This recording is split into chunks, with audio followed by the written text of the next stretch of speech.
Welcome back to Mullen Lave Wargaming. We're playing War in the Pacific Admirals Edition with a play-by-email campaign, playing as Japan in Scenario 1, now setting up the turn for December 14th, 1941. Jumping right into it, over here in China, we attacked in Hong Kong yesterday, and it looked like we came pretty close to an overrun. Forts down to level 1. Fatigue and disruption for our forces are relatively low, and we also had a few reinforcements arrive from Canton this turn. So we're going to go ahead and attack on consecutive turns this time around. We also are in contact with this unit kind of out here in the middle of nowhere, south of Nanchang. Actually, it's probably east of Nanchang. So we'll be attacking there. And then over here in the mountains near Chengting, we're also in contact. We'll be able to attack. And finally, we held off a turn at this area near Pao Tao because our armor had outpaced the infantry. The infantry's caught up, so we're going to go ahead and be free to attack there as well. So plenty of assaults taking place in China as we continue to advance and get more full units up at the front.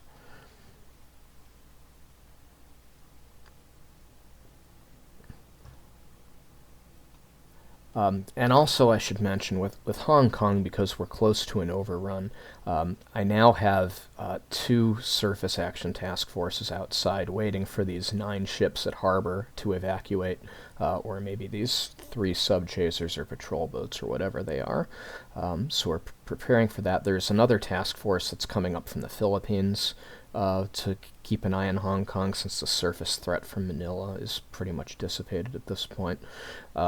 And I'm also sending, I believe, 3 destroyer minesweepers to Swatow just to stand by, so they'll be available to commence minesweeping operations at Hong Kong immediately upon Hong Kong falling. I'm going to mention Burma this time around. We've begun to have Nels do naval patrols out here. So we're detecting traffic at Port Blair, outside Rangoon, and in Rangoon itself. Unfortunately, don't have classifications on any of these, but we do want to make sure that Rangoon can't be resupplied or reinforced all that much. We were a little slow on doing this last campaign, so it's one of the lessons learned has been to make sure I have torpedo bomber coverage over Rangoon as soon as possible. So with that in mind, this task force is about to deliver the 11th Air Fleet Headquarters Unit to Bangkok. That's going to be happening this turn, and because of that, I now have 36 Nels based here with 9 Zeros prepared to escort them, so they're ready to go.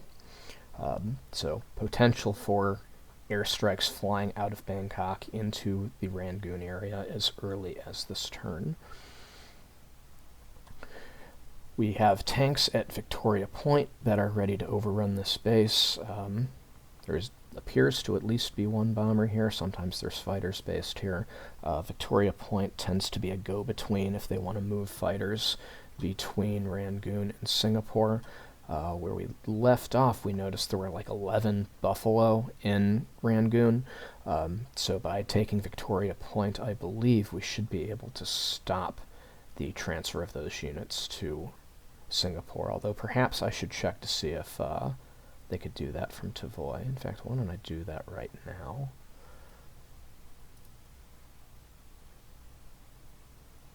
So yes, absolutely. The Buffalo does not have enough range to make it from Victoria Point to, from Tavoy to Singapore. Further down the Malayan Peninsula, we have more units arriving to reinforce our presence here. These guys are going to be able to make their way to Georgetown through the major road and then take that major road all the way down to catch up with the units that are already there. Both of the coastal bases we took, Kotabaru and Kwanton, we've caught up with the enemy army units that we're retreating from there. Hopefully we've slowed them down enough with our bombers that we'll be able to attack this turn before they escape on their own.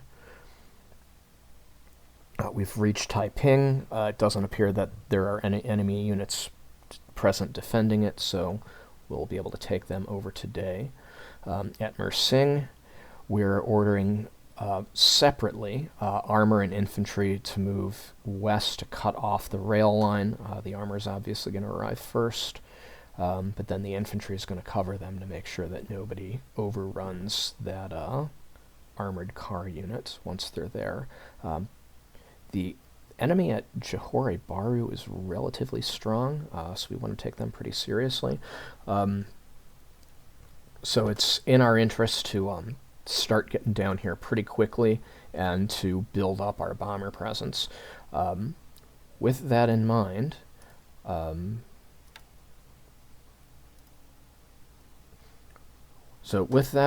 we have additional aviation support about to arrive in Kuantan.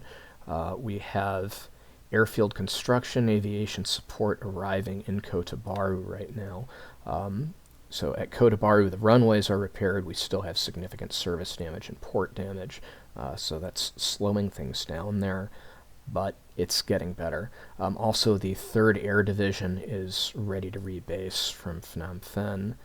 That's probably going to take another day or two, and we're also sending aviation support. So additional aviation support is going to Kota Bharu. 3rd Air Division is going to Kuantan.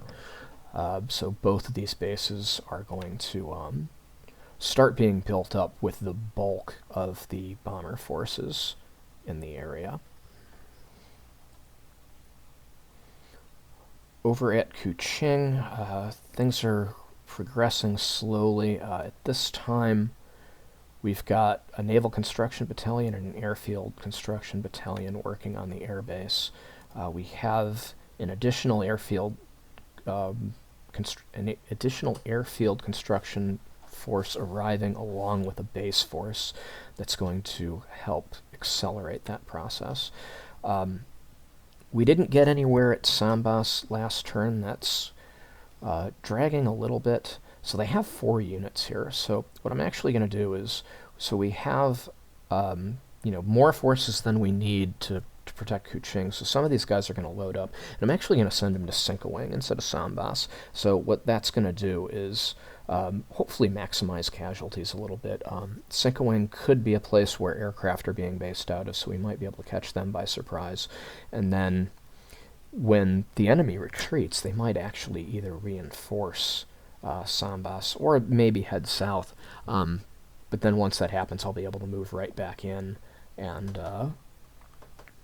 finish off Sambas with the extra troops.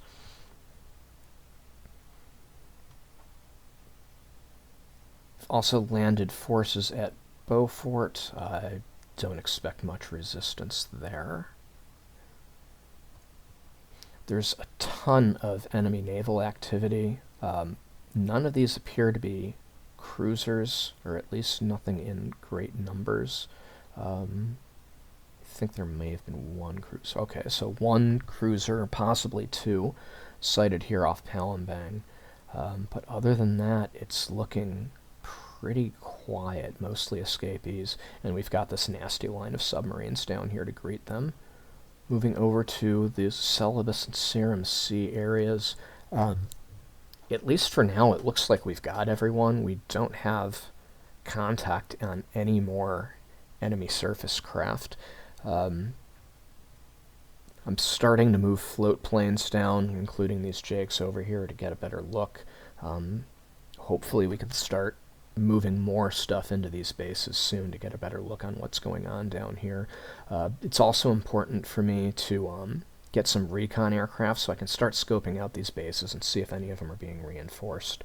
I don't want to send Marines in only to find out that they're going to be outnumbered and trapped. So recon aircraft from Formosa are starting to move down to Luzon, and then that should be able to enable them to make the trip either to Kotabo or maybe straight to Manado and Ternate from Luzon. So that's going to enable further expansion into this area.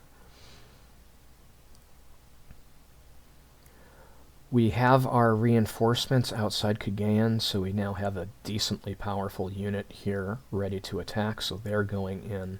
At Babel Doab, we've had several task forces arrive, so we have 2 separate amphibious task forces capable of different speeds that are going to be delivering a garrison to Davao, and will continue to make further trips to move in forces to Kagayan as necessary.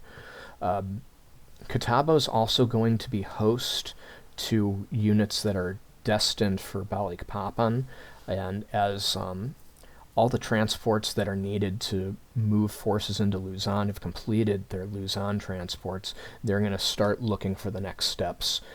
So we're going to start seeing more units intended for Balikpapan coming down here, as well as additional Marines to start taking over this area, and to basically just keep the expansion rolling with as little delay as possible. The mini KB has been ordered back to Babel Doab to rearm, and Carrier Division 2 is probably going to do that soon too. What's going on at this point is I want to be able to make a raid on Darwin and possibly Surabaya. So we're getting restocked, basically, to make sure we can make that push. Alright, so I actually just took a moment there to think about whether I should just send Carrier Division 2 back now, and basically what I decided was no, I'm going to go ahead and sweep Kagayan one more time to try to take out those P-40s while they're still there, or at least damage them and, force them to stay on the ground so they can be overrun when our troops get there. But next turn, they're going to head back and rearm at Babel Doab, hopefully get some replacement aircraft come in. Speaking of Babel Doab again,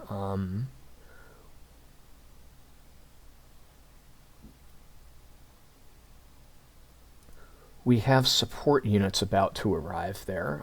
So these sub-chasers are going to end up staying because we're probably going to need somebody to fend off Dutch subs operating in the Sarum Sea. Got an additional submarine tender, a repair tender, going to be very valuable, but most valuable of all is going to be currently my only ammunition tender. So this is a good time for it to arrive with the carriers coming back, and probably going to need to have the heavy surface forces come back and rearm. As it stood, the tenders that are there were enough to rearm the heavy cruisers, but I'm operating like 4 or maybe 6 battleships in the area, and they'll definitely need the extra support.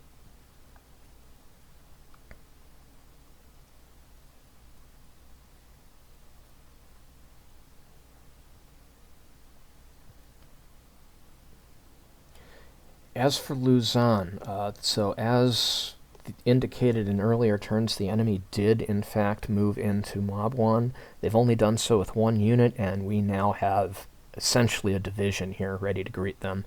So that's going to be an attack on our side. And then once that's clear, we'll go ahead and cut off this rail line, and I don't expect there's many troops down here, but at that point there's going to be no way for enemy troops to retreat to Manila from southern Luzon. And then we can move those troops into Manila itself. We've also got enemy troops still in contact over at Bayombang. They don't seem all that anxious to attack, and that's fine by me. Now, especially with Apari having switched over, we know there's no enemy troops in any of these northern areas of Luzon anymore. So we can go ahead and consolidate our paratroopers in Bayombang so they can hopefully hold that pass if they need to. For the time being, it doesn't appear that the enemy is trying to move through this pass, so I'm just going all in on Lingayen and making my way to Clark. I don't see any reason to do otherwise. So for now, all these guys are advancing. The armor has already arrived, so the armor is going to go ahead and try to overrun Lingayen right now, and then the infantry is going to follow that up. And, from there we'll go ahead and probably take Eba. Maybe we'll pick off some aircraft that might still be damaged and stranded there. And obviously Clark is next. Alright, moving to New Britain and the Solomons. We're about to land in Shortlands. This unit has not been detected. Over at Rebel, we arrived last term, but nobody unloaded. This was an error on my part. I had this unit set not to unload its cargo. That setting was something that went undetected and was originally there because I moved it to truck to hold off before it went anywhere else. And I didn't want it to unload at truck, and I forgot to fix that. So my bad. But they'll be unloading this turn, and we're expecting them to have significant shore battery resistance. So I've got a heavy cruiser that's going to be leaving the heavy support task force, and it's just going to go ahead and merge with the Rabaul task forces. So hopefully that heavy cruiser will grab most of the attention. There's also a heavy cruiser that's going to go to Kavieng. That's going to be a bombardment. And hopefully that bombardment will put our troops over the top that failed to advance and take the base last turn. I believe these guys are set to attack. No, they're not. Let's fix that. Do a quick disruption fatigue check. It's high, but not so high that they can't get the job done. Okay, then. The main heavy support task force is going to go ahead and just proceed over to this area between New Britain and the Solomons. So they'll be in a good position to respond if any enemy surface forces start popping up in this area. We're still kind of shuttling troops around over here in the Gilberts, getting ready to move out, so it's probably going to be another day or two before we can start advancing into the Solomons from here. Of course, as more ships start arriving in truck and as more Marines arrive in truck, we'll have other units available to start moving down here. The Kido Butai last turn was trying to find a pair of enemy ships. Those enemy ships have disappeared, so I think we can just write them off. Whoever they are got away. The Kido Butai is going to be needed to support these operations, especially if there are enemy aircraft trying to mess with us, so it's just going to go ahead and move in. Also worth noting, the replenishment group for the Kido Butai is moving into the area as well. They're probably going to need some gas soon, or they're at least going to need to be able to be replenished frequently. So we're almost there. We're getting, what is that, 2 days out from truck probably. 18 hexes, 8 per turn, so yeah, that'll be 3 days to truck. We managed to maintain contact on the more northern set of bogies. They're moving at 8 hexes per turn, which is relatively fast, but slower than I would expect for warships. So we're going to go ahead and try to intercept them. Katori's still out here. It's been ordered to move at full speed, so that's going to be able to move at 10 hexes per turn. So they're going to go ahead and get in front of them. I've also formed a detachment from the covering force at Wake, so they're going to go out and intercept them too. I wanted this to be a light cruiser in the lead, but the light cruisers just don't have enough fuel right now, and we don't really have the ability to fill them up at the moment. So it's going to be a heavy cruiser and a bunch of destroyers. Only one of those destroyers actually has ASW capability, which is concerning because we have those 2 submarines that are already detected lurking off Wake. So this apparently is an area that is of interest to the enemy at the moment. So I wouldn't want a heavy cruiser getting caught, but so one of the few destroyers with the ASW capability I've assigned to them. So I can also say I made a bit of a mistake here setting this up. It's entirely possible these submarines are going to want to move into the Hex of Wake itself, so in light of that possibility, I should have some of these PBs ready to greet them. So let's just go ahead and make it these little guys. Then the other thing to mention about Wake is we have this slower group of troops that's arriving next, so they're going to go ahead and deliver the last of the forces that didn't participate in the Wake invasion.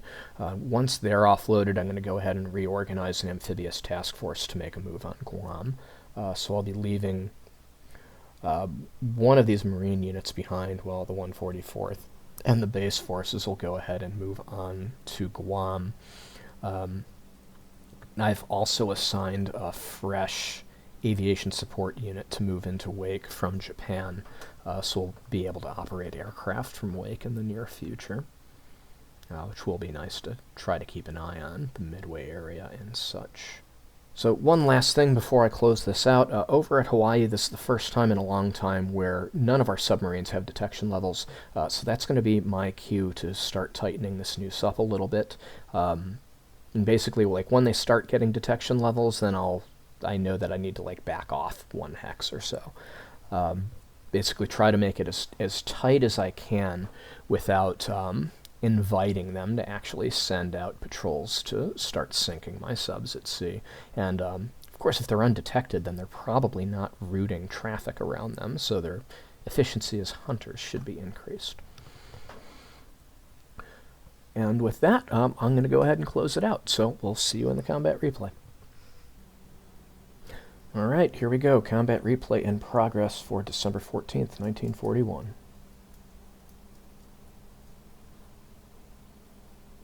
Pick up Taiping without resistance.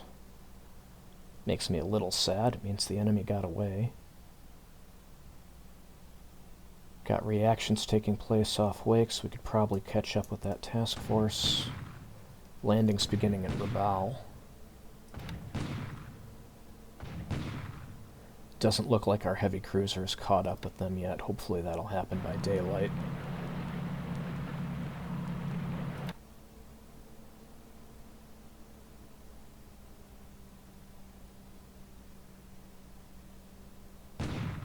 Beaufort landings beginning.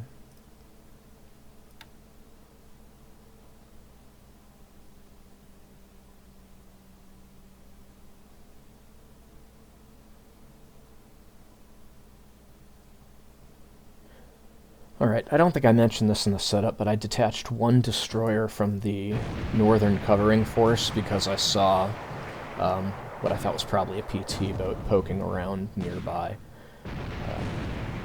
So this is just a little bit of a preventative measure to stop them from messing with the landing area or pulling my main covering force away. Alright, we've got destroyer minesweepers getting to work at the minefield in Mersing. And we just sank a cargo ship off Ketapeng with a sub.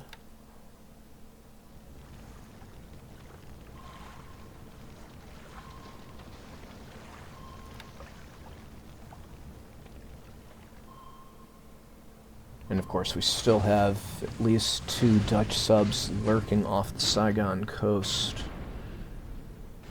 I don't know if we're going to be able to get them with a PB.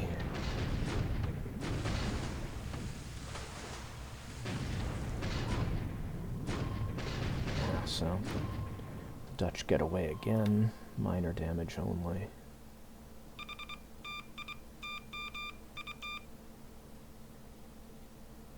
Alright, I think our heavy cruiser just rendezvoused with our amphibious force at Rabaul.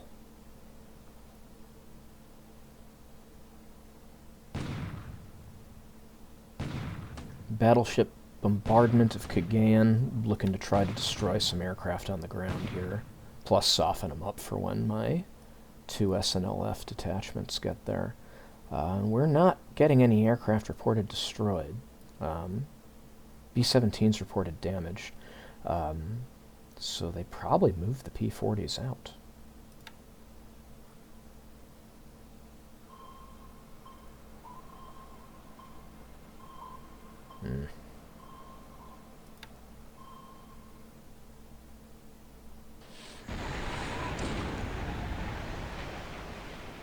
Alright, this is an aviation support craft off Ketapeng being torpedoed. So we've now lost 2 ships at Ketapeng.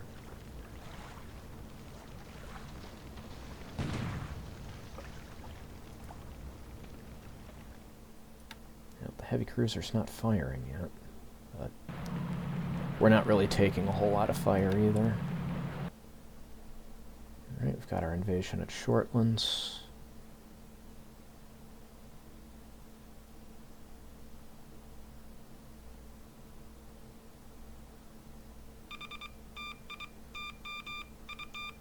Alright, we've caught him. Is that a minesweeper? Yes. And of course the reports were that there were two. So a bit disappointing that it's just one. Oh yeah, go ahead and waste your torpedoes. Alright. Uh-oh. Two.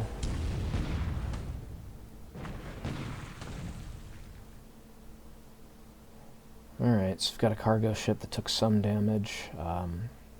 Wish they'd shoot at the heavy cruiser instead, bounce some shots off its armor.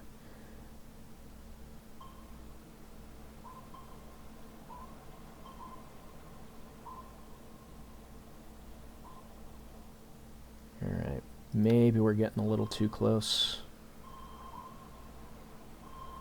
Another Dutch sub getting detected in shallow water and slipping away.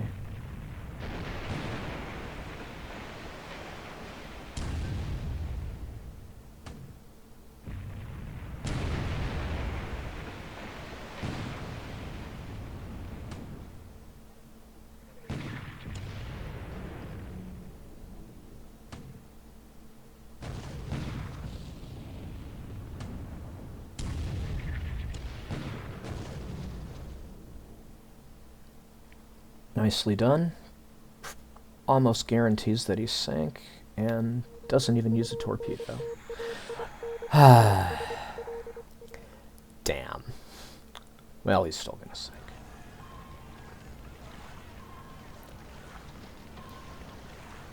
Yeah, it's interesting that these PTs are lurking out there.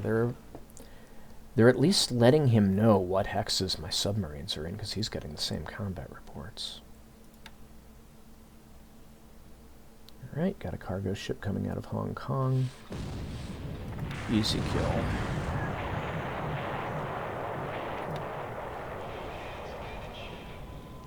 So apparently that used up enough ammunition that task force is going to return home. Alright, here's an enemy sub just outside the Celebes Sea. This may be somebody that escaped from Manila, and we don't have anyone in this task force that can reach that deep.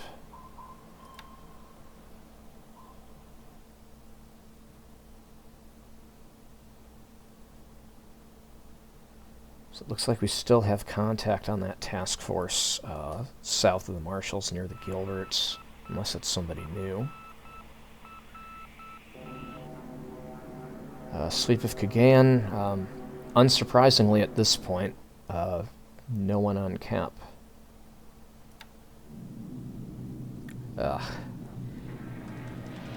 And even though I focused on only one base so that I would have enough escorts, we have another unescorted Betty mission.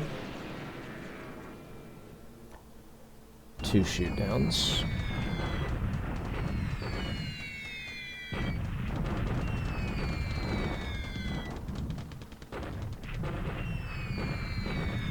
It looks like damage is starting to accumulate here.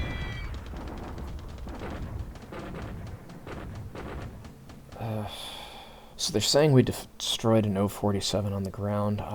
For the P-40s, I don't know if those damagings are from the bombing or from our tail gunners.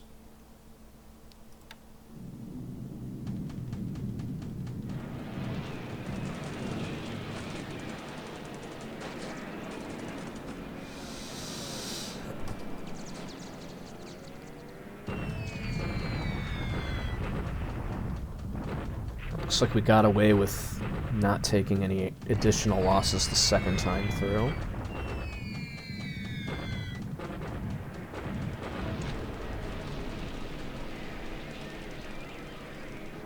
Okay, so 2 more aircraft destroyed on the ground, neither of which is a P-40, which makes me wonder if the P-40s are actually flying out of Manila.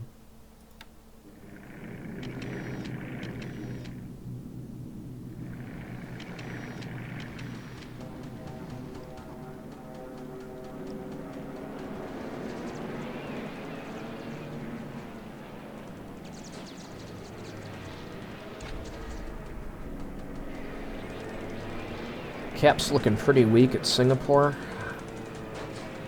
It's good news for me. 2 out of 4 buffaloes shot down, so Cap keeps getting weaker.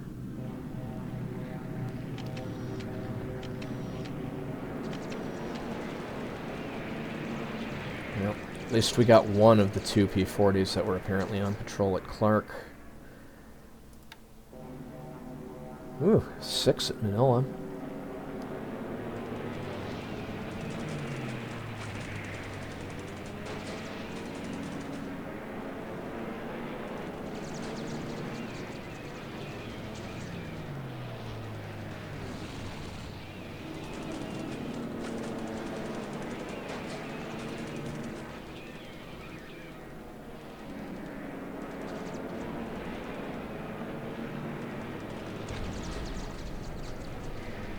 Not bad at all. 4 additional kills there. Bunch more damaged.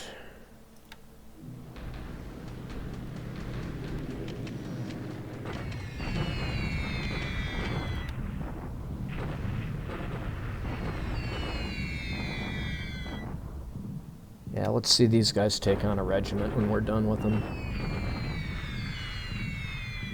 Alright, trying to keep this unit trapped here so that we can catch up with them.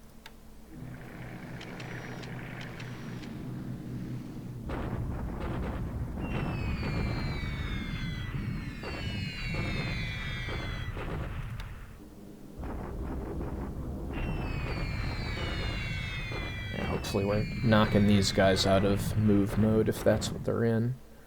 Very high amount of casualties there.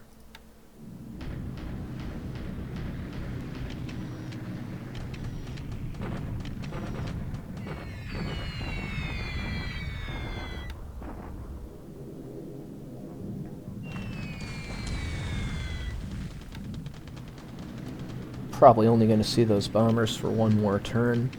Well, we'll probably pull them out tomorrow. So we might see them flying out of another base.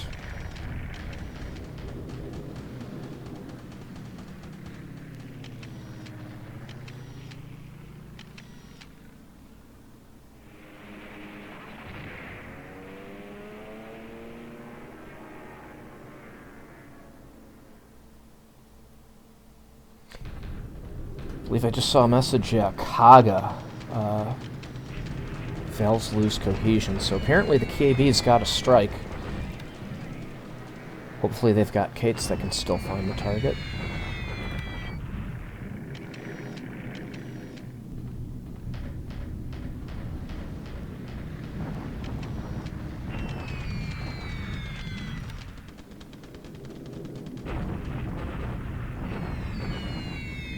AVG P-40s flying out of Rangoon. It's the first we've seen of them, although hardly surprising that they're at Rangoon. Well, speaking of the KB, here we go.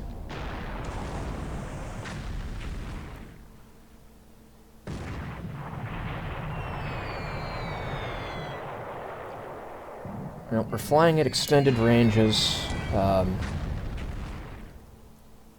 Carrying bombs instead of torpedoes, although maybe that's just because some of these carriers are out of torpedoes. The Val's clearly just carrying 60-kilogram bombs, so they're not going to do a whole lot of damage.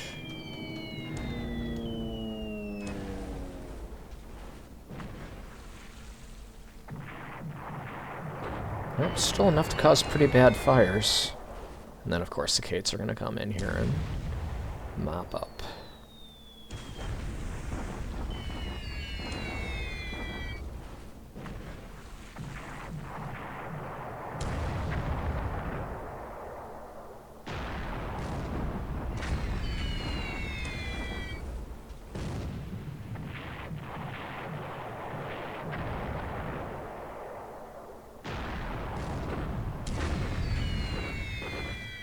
Well, I wish the Kates were spreading around their hits a little better. It looks like they're really going after 2 ships in particular, but I'm fairly sure there's more than 2 ships in this task force.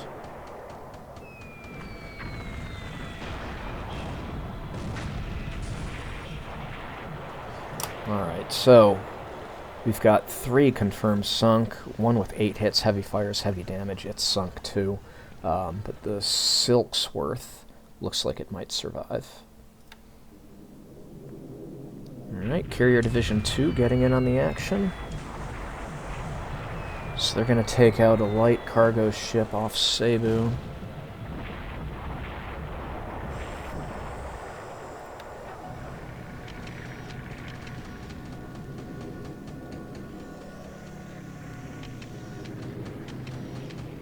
Hey, there's those Vals that lost cohesion.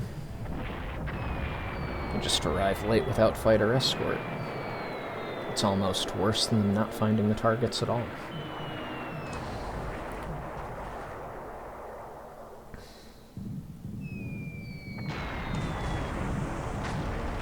Alright, so the Silksworth was the one we were thinking was probably going to survive. They're getting some more love here.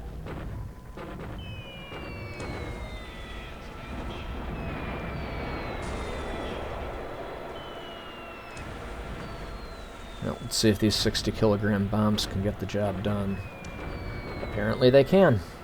Alright, so that whole task force has been wiped out. Those are troop transport ships. I think one was a cargo ship.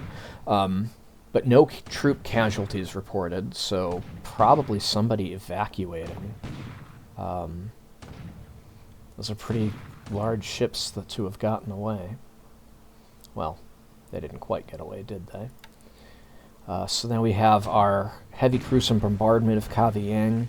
So hopefully that will allow our ground forces to prevail to capturing the base, since they were stopped last turn.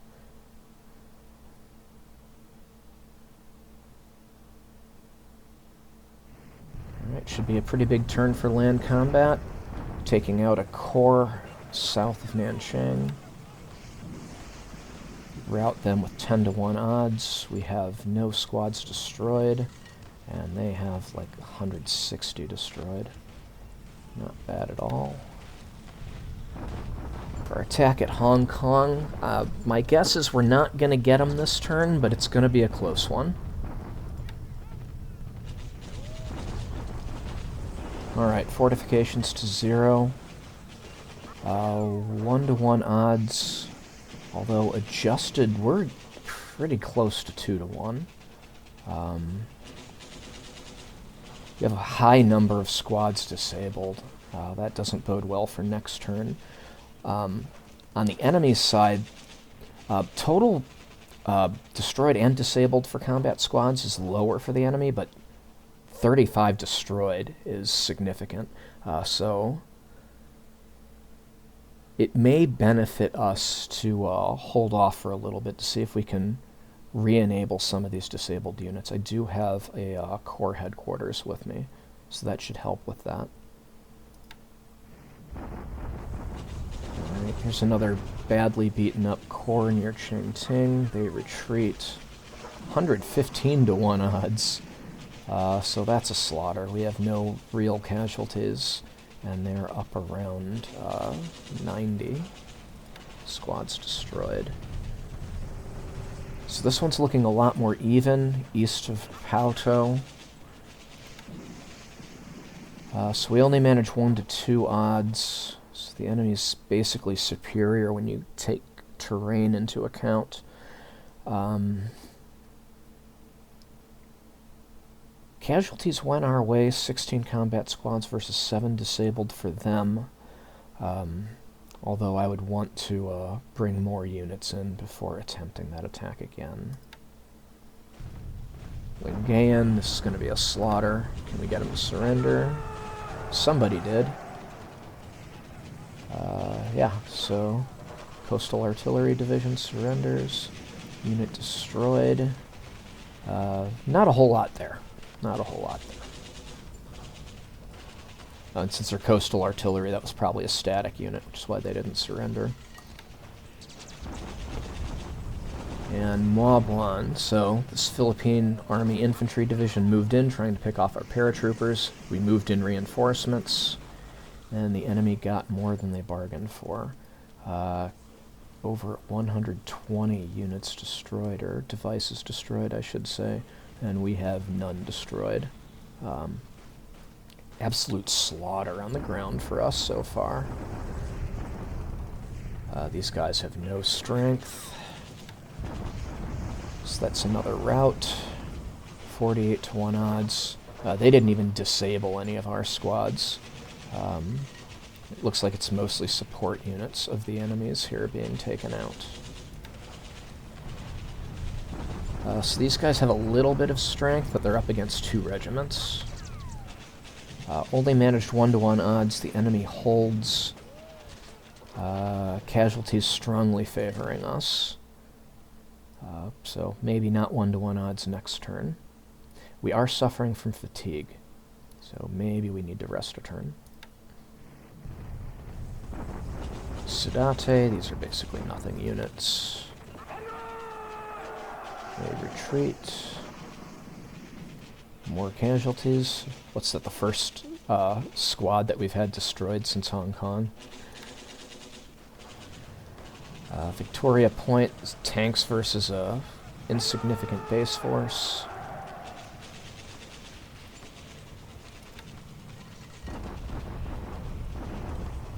It might be a good refueling point for submarines. Alright, we got Kavieng, and the cruiser did its job. Sambas, this was basically a stalemate before. Still a stalemate, and the odds have fallen to 1 to 2 instead of 1 to 1. So we definitely need to pause here for a bit. No one to defend Vanimo. Rabal, we just landed, so this is the enemy attacking us. We have way more than enough to take on what they have there. Enemies attacking us with artillery at Hong Kong does nothing. They're attacking us at Sambas with artillery, also does nothing. And that's going to do it.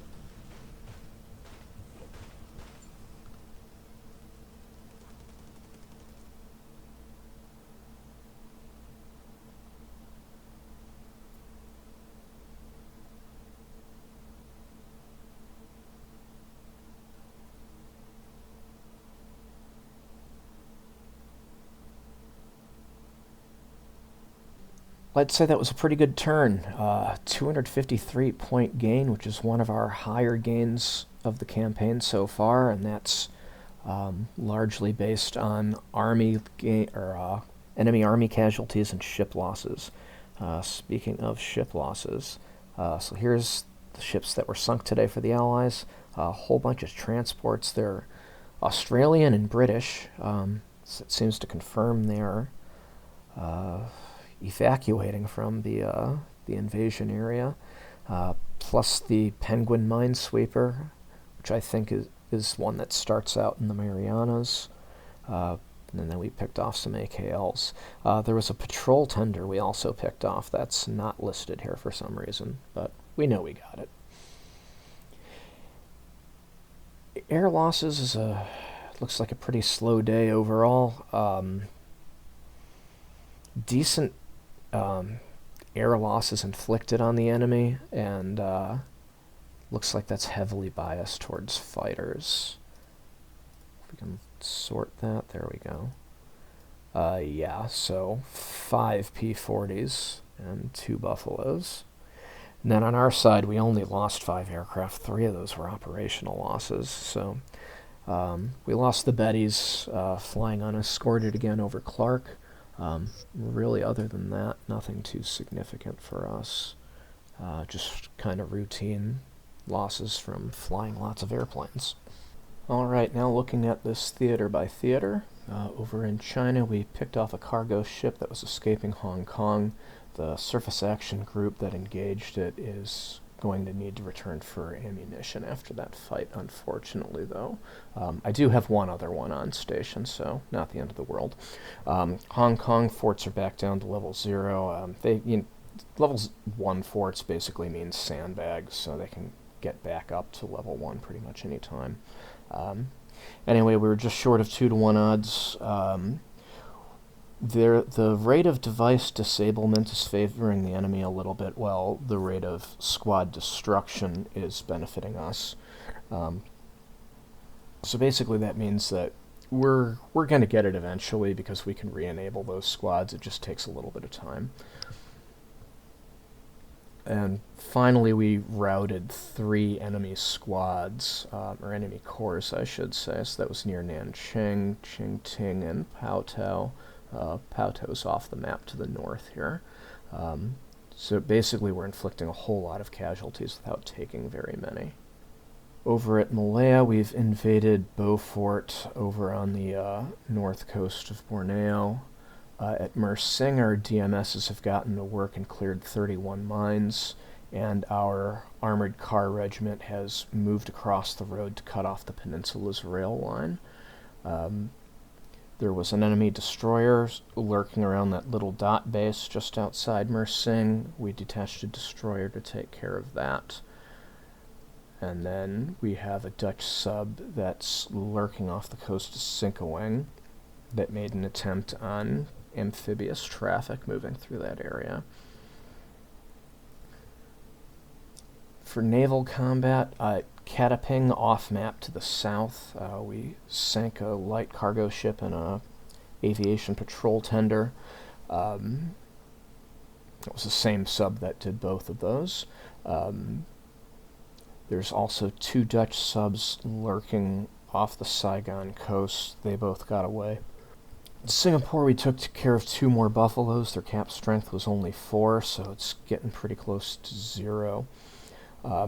And then north off the map here, the AVG P-40s were observed escorting bombers to raid Thailand. For land combat, we've caught up with the land forces that have escaped Cotabaru and Kuantan and engaged both of them. The Kuantan force we routed while the Cotabaru force held. And then over at the thin part of the Malayan Peninsula up there at the top, we've captured Victoria Point. For the Philippines, we had flights over both Clark and Manila. Manila was just a sweep that shot 4 P-40s down without loss. At Clark, we ended up losing 2 Bettys. Did get 1 enemy P-40, and then we're starting to accumulate some damage on the ground, including aircraft destruction, though sadly the aircraft destroyed on the ground did not include P-40s. Our main force at Manila has captured Lingayen, and they're now going to be moving south towards Manila.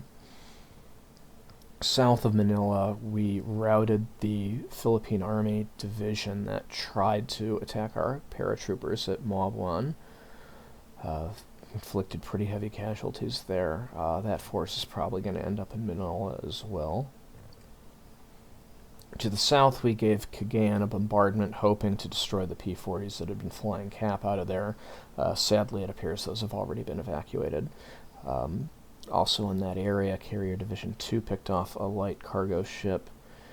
Further south, another light cargo ship was picked off by a sub, and there's an American sub that tried to attack an amphibious convoy in the Celebes Sea but missed.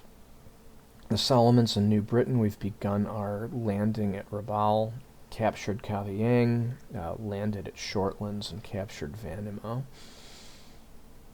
A bit off to the east there, the Quito Butai wiped out a transport convoy consisting of 4 transport ships and 1 cargo ship. And then the bogey up by Wake turned out to be a Singleton minesweeper, and that was picked off by Cruiser's action group that departed Wake. Alright, that's everything. Thanks for watching, and we'll see you for the setup for the 15th.